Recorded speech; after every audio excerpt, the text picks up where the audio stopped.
5. Hey guys, so I'm updating you on the gigantic glare.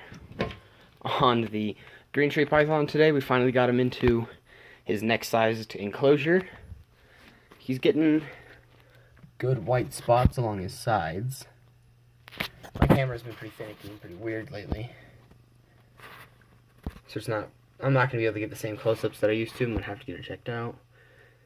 But he's actually getting some good greens, some good white spots on him, and some signs of possible blue, which we were hoping we'd get because of the crosses he is, which I can't remember off the top of my head. I'm going to have to rewatch the old videos. It's just the same as you guys are. Just some Eco-Earth in a little Exoterra with a piece of FlexWatt heat tape stuck to the back, which is attached to the same thermostat as the snake rack. And I was worried about that, but it's actually doing just fine. A little water dish. And he refuses to perch on anything that is not a coat hanger. And so we had to use some coat hangers. I had hot glue on here. The hot glue didn't fare too well.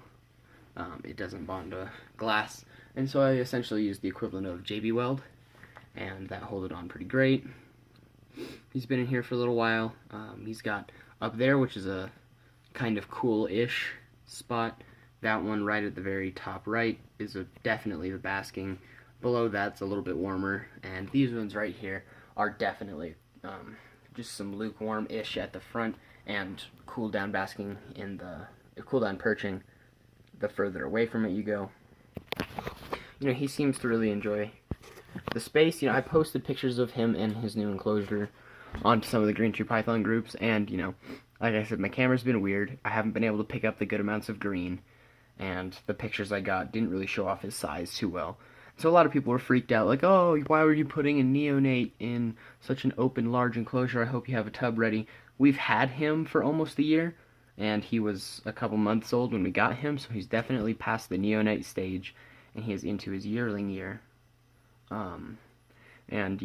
He's perched just fine, head right in the middle, head hung slung low, like he's ready to eat. He pooped in there last night, and so we're going to feed him today. Just thought I'd show you guys how it's going, because you haven't seen him in a little while. I'm sorry that I'm not able to pick up in the greatest quality.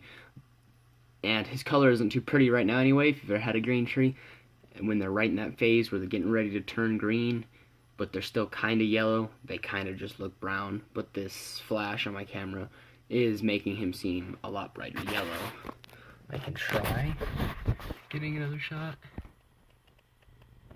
That's probably as good as we're going to get. You can kind of see the brownish that I'm talking about, but this light is making him seem a lot more yellow than he is. So I'm going to try something real quick. Yeah, it's too late. I'm already recording. I thought I'd be able to go in and turn off the flash. There is no light on this cage. It's just the heat, and he's going and getting light from the room, but he is used to living in a tub, so I don't really think the light, or the lack thereof, is going to bother him. We do have plastic up here, lining and glued to the top. In order to keep humidity in, humidity stays great, heat stays great. So like I said, just going to show them to you guys. I just uploaded a video of my scarlet macaw and the 125-gallon African cichlid tank. So if you guys want to check that out, definitely do. If you liked what you see, subscribe. If you got any questions, go ahead and ask, guys. I will see you in the next video.